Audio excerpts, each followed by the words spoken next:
खबर लखनऊ से, जहां पर बेसिक शिक्षा मंत्री संदीप सिंह के आवास का घेराव किया गया है। बड़ी खबर आपको लखनऊ से बता रहे हैं, जहां पर बेसिक शिक्षा मंत्री संदीप सिंह के आवास को घेरा गया।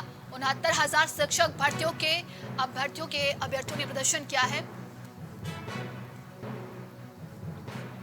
शिक्षक भर्ती के अभ्यर्थी नियुक्ति पत्र की मांग कर रहे हैं।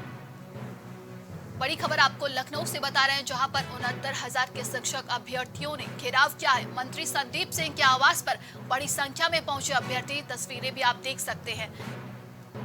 इस वक्त की बड़ी खबर आपको लखनऊ से बता रहे हैं, जहां पर पुलिस और शिक्षक अभ्यर्थियों के बीच धक्का मुक्की भी हुई है।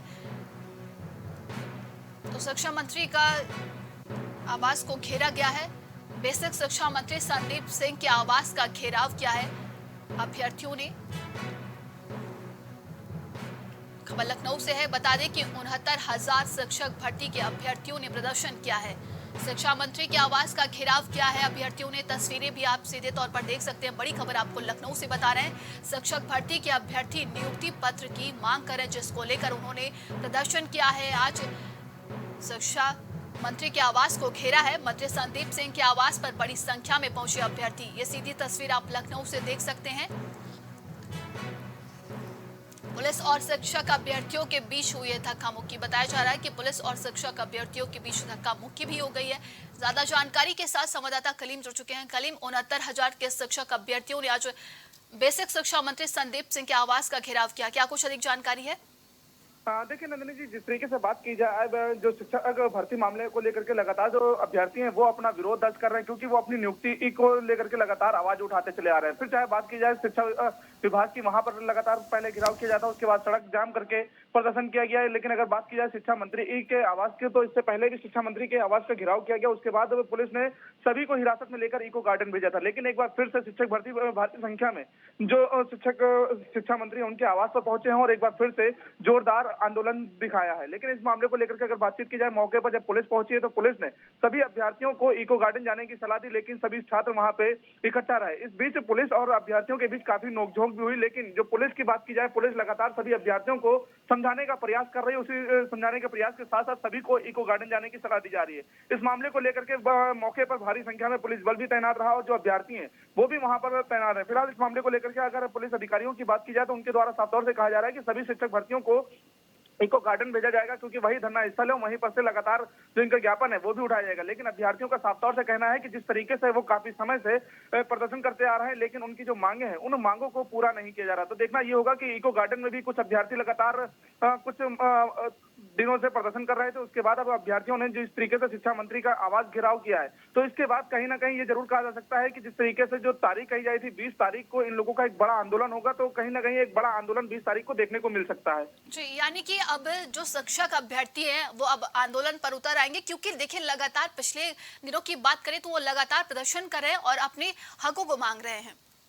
जी, जाहिर सी बात है, कह सकते हैं, क्योंकि जिस तरीके से अगर बात की जाए, इससे पहले भी अगर प्राइम टीवी ने जो खबर उठाई थी इको गार्डन से, वहां पर भी जो अभ्यर्थी थे वो लगातार बैठे हुए थे। 11 दिनों से लगातार वहां पर भी प्रदर्शन कर रहे थे। उसके बाद अब जिस तरीके से उन लोगों के द्वारा साफ तौर से कहा गया था कि 20 तारीख को जो इनका एक आंदोलन है वो बड़ा आंदोलन होगा। वहां पर जिस तरीके से चाहे बात की जाए महिला अभ्यर्थियों की या फिर पुरुष अभ्यर्थियों की, सभी वहां पर एकजुट होंगे और एक बड़ा आंदोलन दिखाएंगे। तो कहीं ना कहीं तस्वीरें अब साफ तौर से दिखने लगी, क्योंकि आज जिस तरीके से शिक्षा मंत्री के आवास का घिराव हुआ है, तो कहीं ना कहीं ये जरूर कहा सकता है कि 20 तारीख को, आने वाली 20 तारीख को एक बड़ा आंदोलन भी देखने को मिल सकता है।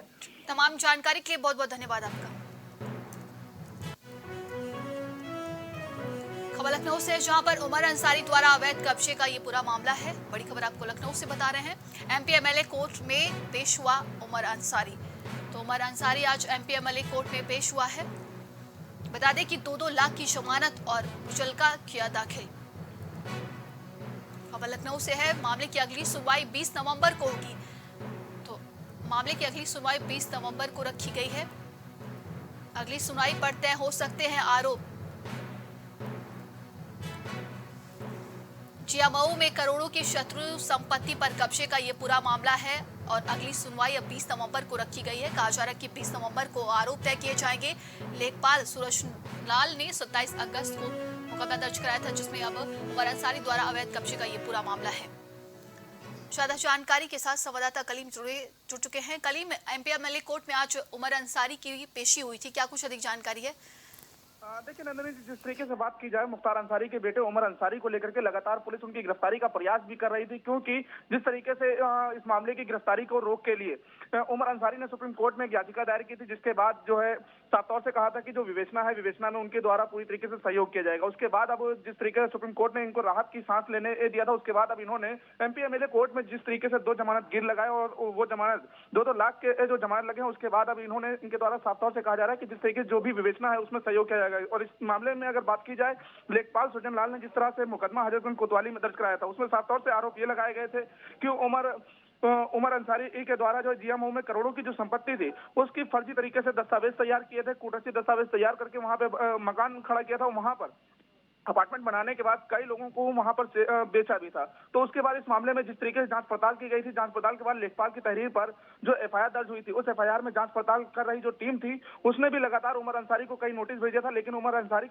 पेश नहीं हुए थे, जिसके बाद उनकी गिरफ्तारी का वारंट निकला था और पुलिस टीम लगातार कई जगहों पर दबिश दी थी, लेकिन उमर अंसारी की गिरफ्तारी नहीं हो पाई थी। अब कहीं ना कहीं ये जरूर कहा जा सकता है कि जिस तरीके से अब उमर अंसारी को राहत की जो सांस मिली है और 20 नवंबर को जिस तरीके से मामले की सुनवाई होगी, तो उस सुनवाई के दौरान ये जरूर कहा जा सकता है कि जो आरोप है वो आरोप इनके खिलाफ सिद्ध होंगे, क्योंकि पुलिस भी अपनी चार्जशीट पूरी तैयार कर रही है। लेखपाल ने जो अपनी रिपोर्ट दी थी, एसडीएम ने जो अपनी रिपोर्ट दी थी, उन सभी रिपोर्टों के आधार पर पुलिस अपनी चार्जशीट तैयार करते हुए कोर्ट में पेश करेगी और उसके बाद जो सुनवाई होगी, उस सुनवाई में कहीं ना कहीं जो उमर अंसारी उनके खिलाफ एक जो आरोप तय होंगे, उसके बाद ही उनके खिलाफ कार्रवाई देखने को मिलेगी।